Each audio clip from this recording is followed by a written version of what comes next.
Il-muntanja Aconcagua hija t-tieni l-ogħla waħda fid-dinja u l-ogħla waħda fl-Amerika t'isfel. Ix-xabatriċi Rita Saliba bħalissa qed titħarreġ mal-irdum tal-Gżira Awċija propju biex tkun tista' titla' ma' din il-muntanja f'Diċembru. Għawdex huwa magħruf għall-bajjiet u l-baħar, però hawn ħafna postijiet moħbin bħal Imġarixxini fej għaw ħitan ta' xi 30 metru.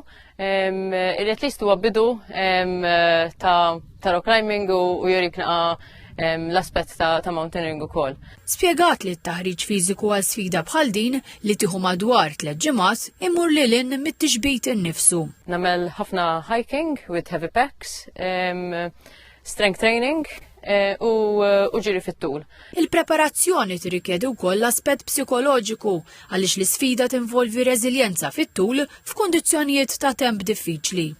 B'din l-isfida personali Rita għażlet li tiġbor fondi għall-Assoċjazzjoni tal-Annimali Abbandonati li qalet jaħdmu ħafna għal kawża li hija l-qalba. Għax għandi rabta kbira mal-klib, kelli kelbu ħallina sentejlu, so deċidejt nagħmel għadi in his memory wkoll. Din mhux se tkun l-ewwel sfida ta' din ix-xorta l Rita li fl-aħħar sentejn irnexxilha titla' mal-muntanja Kilimanġaro u l-muntanja Elbrus.